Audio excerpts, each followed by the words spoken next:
Morning. This week we're going to start off with the devotion from Isaiah 46. We'll come back to 1 Peter later in the week. So this is Isaiah chapter 46. Bel bows down, Nebo stoops. Their idols are on beasts and livestock.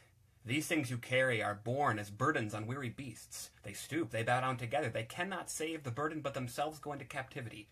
Listen to me, O house of Jacob, all the remnant of the house of Israel, who have been born by me from before your birth, carried from the womb.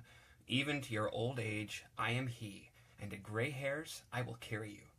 I have made, and I will bear, I will carry, and will save. To whom will you liken me, and make me equal, and compare me, that we may be alike? Those who lavish gold from the purse, and weigh out silver in the scales, hire a goldsmith, and he makes it into a god. Then they fall down and worship. They lift it up to their shoulders. They carry it. They set it in its place, and it stands there. It cannot move from its place. If one cries to it, it does not answer or save him from his trouble.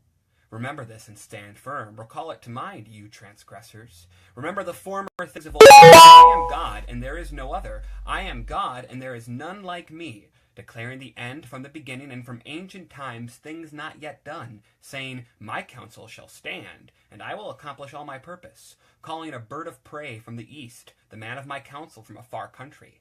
I have spoken, and I will bring it to pass. I have purposed, and I will do it. Listen to me, you stubborn of heart, you who are far from righteousness. I bring near my righteousness. It is not far off, and my salvation will not delay. I will put salvation in Zion, for Israel my glory. Did I really just spend that much time on this? Isn't it exasperating when you spend hours and hours on something which you find in the end to be kind of useless? In verses 6 and 7, Isaiah chastises those who worship idols for the uselessness of the time they spend both making and then worshiping the things they fashion out of gold and silver.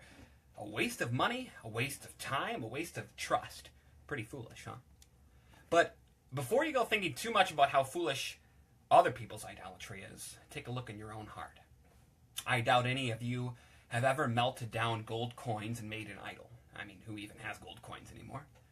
But how much time and energy do you put into trying to get more stuff? More wealth, more gigabytes of data on your cell phone plan, more everything. There isn't anything wrong with money, with gold, with stuff, but there is definitely something wrong with our idolatrous attachment to these things.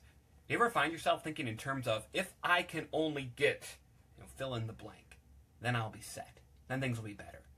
But once you get all the things you think you need, you start to spend your time, your money, scheming how to get things you want and convincing yourself you need them. This goes on until it becomes something of an obsession to where you'll go to great lengths in order to get that thing. Isaiah's call here in this text is a good reminder for Lent.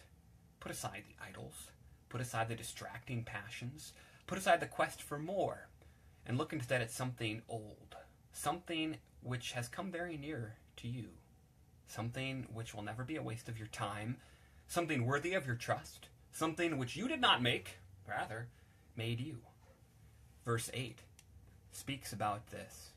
Remember this and stand firm. Recall it to mind, you transgressors. Remember the former old, for I am God. And also verse 13. I bring near my righteousness to those who have no righteousness, he says. I bring near my righteousness, that is Christ. It is not far off, and my salvation will not delay. I will put salvation in Zion, for Israel my glory. Here is one who knew you before you were born, one who claimed you as his own in baptism and promises to be with you even when your hair is all turned gray.